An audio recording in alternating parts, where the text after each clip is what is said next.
Hello students, welcome to EPG Pathshala. I am Professor H.R. Chopra, former head, Department of Library and Information Science, Punjab University, Chandigarh.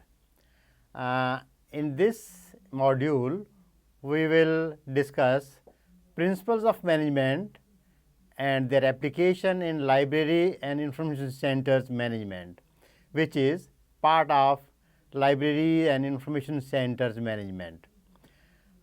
Principles of management are very common, very important, and they are existing since long.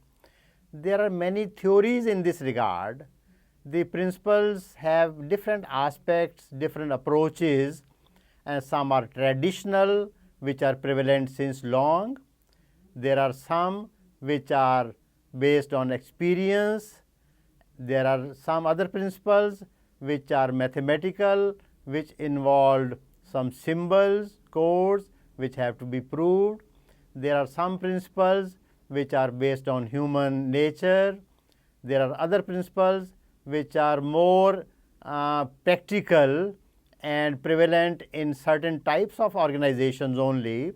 But overall, these principles are significant because we need them to apply for efficiency, for economy, for better working, better output, better products, and better results. Principles of management are prevalent in all types of organizations, especially in industries, commercial organizations, offices, banks. Libraries are no exception. In libraries, we need to use these, apply these principles categorically, emphatically, and regularly so that the results are rewarding. Approaches to management. There are various approaches to management. The most important is traditional approach. This is also known as school of customs. It is one of the most commonly followed approach for management of the organizations. Many principles given by Henry Fayol underline the basic philosophy of this school. There are 4 fundamental characteristics in this traditional style. 1. The functions of management such as planning, organizing, motivating, and communicating are capable of being defined, emphasized, and studied. 2. There are principles or fundamental truths about organizing and management, and these are very important in clarifying the study of management and in improving managerial practices. 3.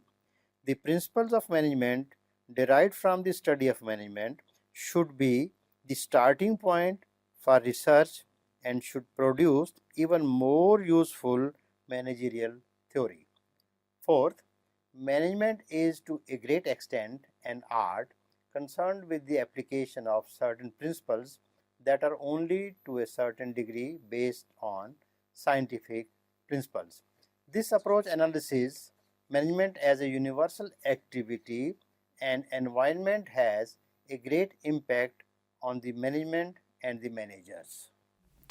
In approaches to management, there is another approach called empirical approach of management, which is basically a study of managerial experiences and can be taught best by case methods.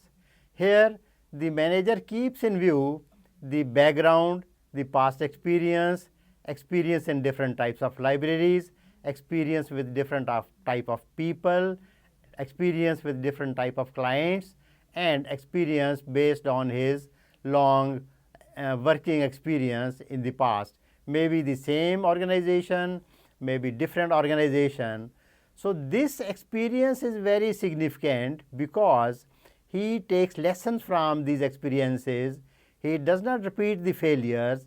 He does not repeat what he didn't like earlier, or he repeats such things which are successful or which paved way for his success in the career.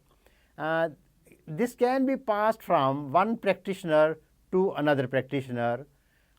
Studies are also based, and there are studies of success and failures, as the application of management is very crucial, and the librarian has to take into account where he failed, where he succeeded, what he concluded, and what is the best under the circumstances.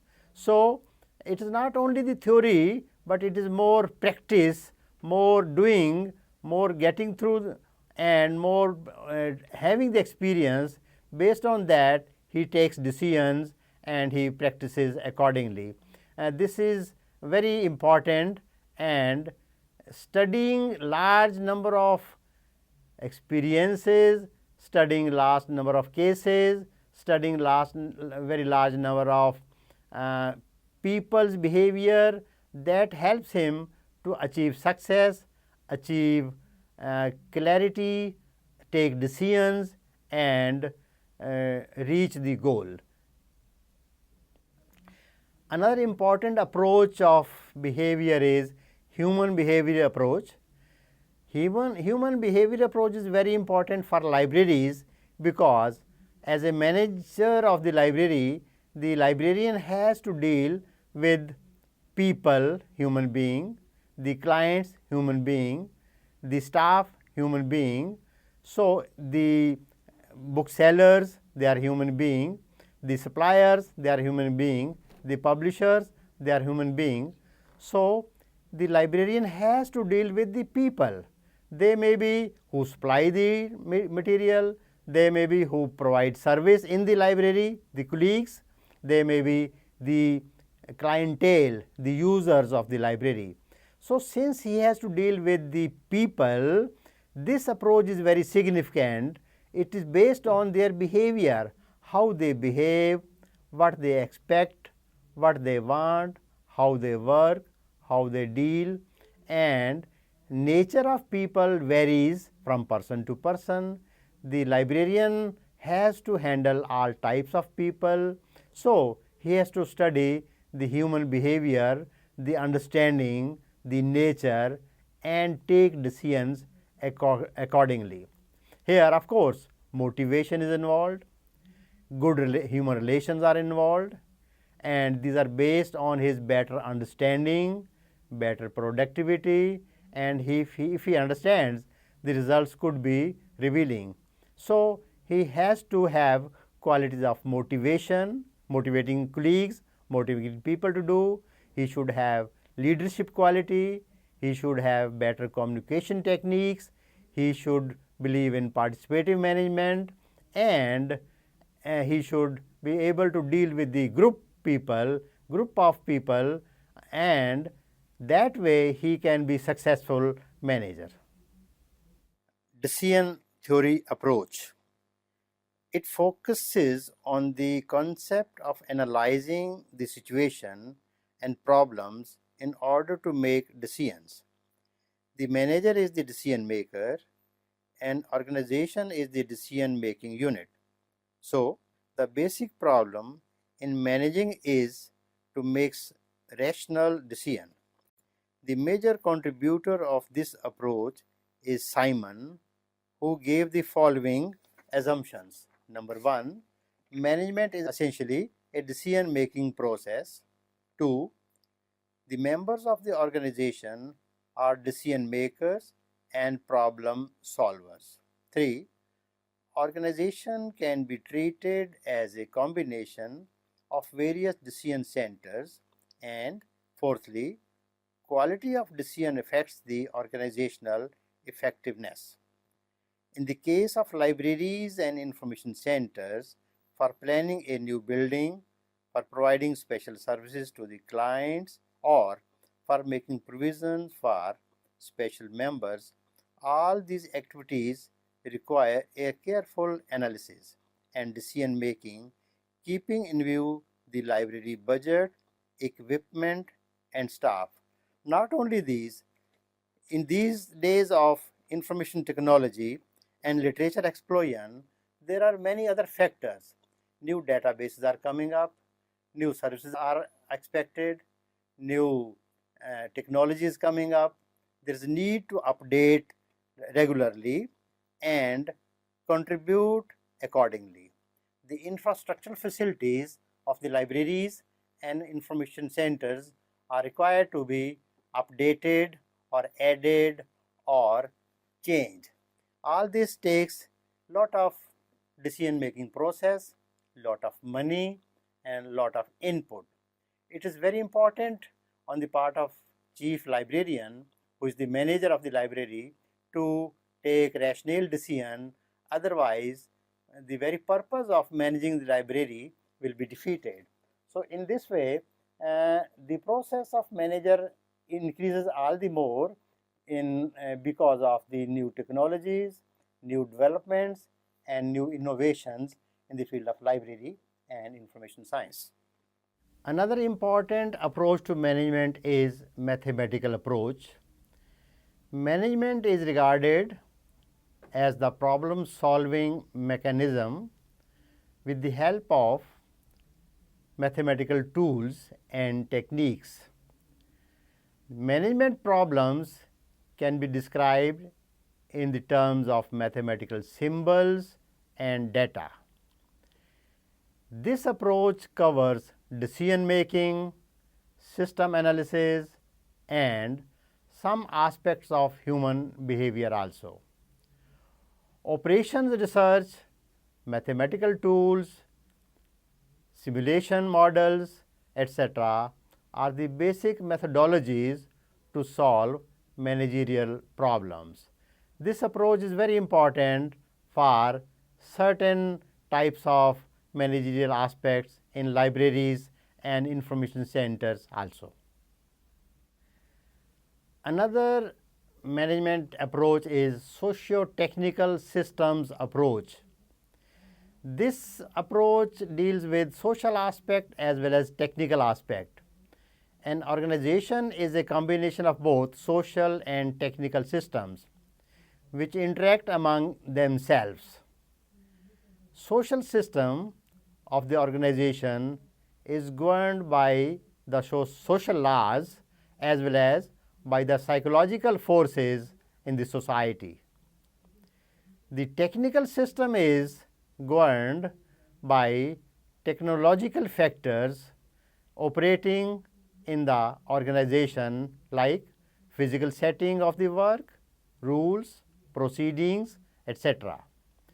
These are important and these are used in various units of the libraries and information centers. Knowledge of this aspect is also important for a librarian as a manager. Contingency approach. It is also known as situational approach. The basic idea of this approach is that there cannot be a particular management action which will be suitable for all situations. In fact, an appropriate action is one which is designed on the basis of external environment as well as internal needs. This approach has the following features. 1. Management action is contingent on certain action outside the system or subsystems as the case may be. 2. Organizational action should be based on the behavior of action outside the system, so that organization should be integrated with the environment. And 3. Because of the specific organization environment relationship, no action can be universal. It varies from situation to situation. This approach is applicable in almost all sections of the libraries and information centers in all types of libraries throughout the world, where decisions are taken keeping in view the internal needs as well as external environment. This is very important because the needs are changing every day and external environments are also changing every day. The liaison between the two is very significant, and this leads to the approach of contingency approach of management. Operational management approach. This approach is also significant in library management because management is the study of what the managers actually do, what they perform, and what they achieve. Management functions are universal irrespective of the type of organization or level of organization or level of management in any organization. The conceptual framework of management can be constructed on the basis of analysis of management process. The central core of managing revolves around planning, organizing, staffing, directing, and controlling, irrespective of the kind of organization. Perhaps this is very significant because it is the operational aspect, what actually librarian does, what he actually achieves. So, practical aspect is involved in this approach. Principles of scientific management. The term scientific management was first of all given by Louis Brandeis in 1910. According to him, the workers in the organization are economically motivated and they should do their best if they are rewarded financially. The emphasis is on maximum output and minimum strain, eliminating waste and inefficiency. Mr. Tyler has given principles based on this theory, the scientific theory. He says that the scientific management gave the fundamental principles underlying the scientific approach to management, which are given as follows. 1. Replacing the rule of thumb method with science by finding the most efficient way. 2. Obtaining harmony in group action rather than discord. 3. Achieving cooperation of human being rather than chaotic individualism. 4. Working for maximum output rather than restricted output. And 5th, developing all workers to the fullest extent possible for their own and the company's highest prosperity. Tyler's philosophy advances that the function of supervisor is one for training, one for discipline, etc. He was interested in ascertaining how to get more work out of the workers whom he considers to be naturally lazy. According to him, this attitude was fostered by poor management. He observed that when an energetic person works with a lazy person for a few days, the former also becomes lazy, thinking, why should I work hard when the lazy fellow gets the same pay that I do and does only half as much work? Taylor proposed using scientific research method to discover the one best way to perform a job. He felt that faster work could be assured only through enforced standardization of methods, enforced adaptation of best instruments available for the work, adaptation of good hygienic working conditions, and enforced cooperation. And the Fayol's principles, which are known as general principles of management, are very famous.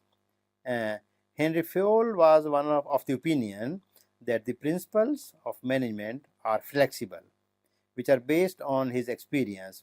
He listed 14 general principles of management, which are very famous, and these are as follows. 1. Division of work or specialization. This means there should be a clear division of duties, breaking jobs into smaller pieces, leading to specialization. Management should be separate and distinct. This promotes efficiency in the organization. Supervisor has a better control because of dealing with a smaller range of activities for each person. In a library, the division can be according to type of service or type of material. Regardless of the method, it is important to consider very thoughtfully the objectives and directions of the unit. Number 2, authority and responsibility. The authority that individual possesses should be equal to their responsibility. Anyone responsibility for result of task should be given the authority to take the action necessary to ensure its success. Responsibility cannot be completed in the best manner unless there is proper level of authority behind it. We can say that authority and responsibility must go together. If one is responsible for result of the task, the person should have the authority to take necessary action to ensure its success. This seems obvious, but very often only the responsibility is delegated and not the authority. Number 3, discipline. It is necessary to have clearly defined limits of the acceptable behavior. Everyone in an organization should know as to what is acceptable and what is not acceptable when a rule is violated. Punishment should be given applied equally and fairly by someone who is competent and understanding. Nothing can be achieved without a level of discipline between workers and management. Discipline requires good supervision at all levels.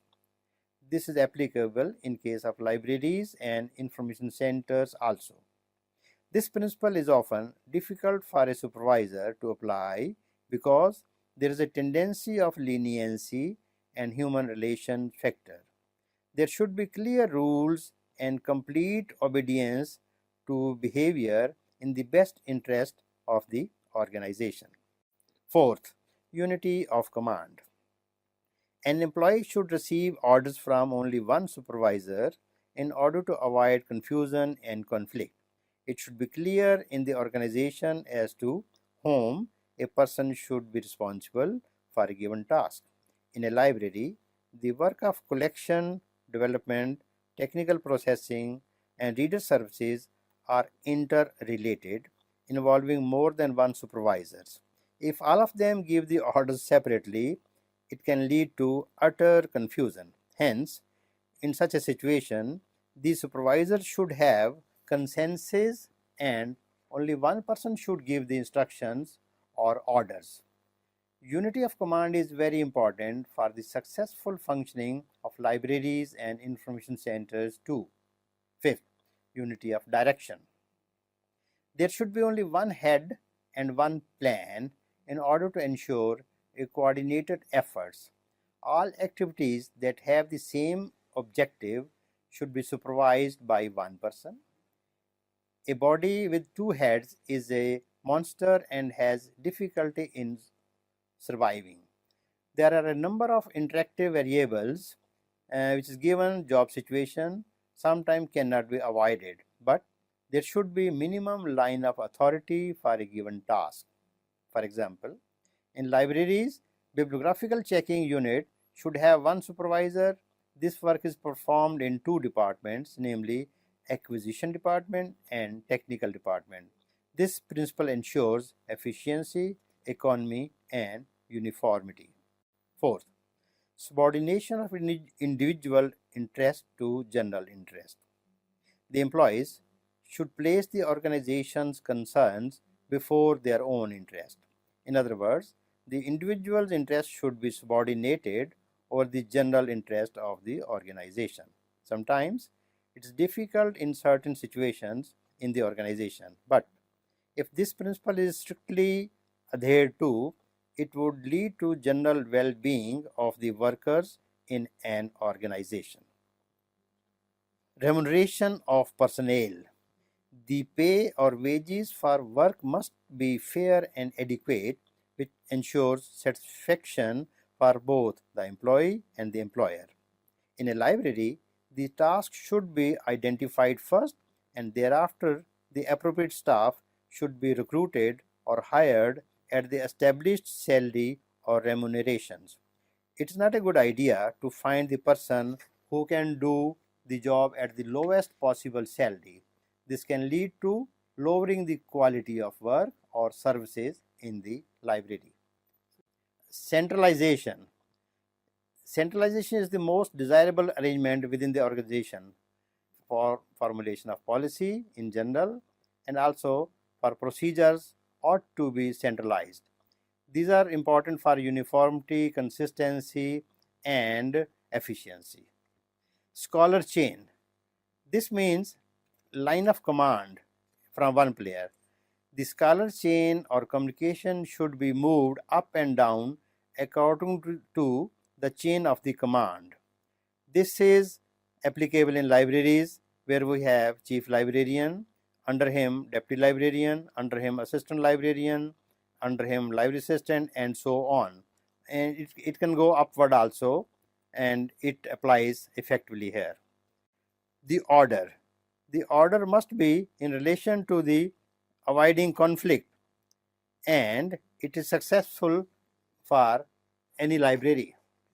Equality, that means all the staff should be treated equal, otherwise they will not be loyal or sincere.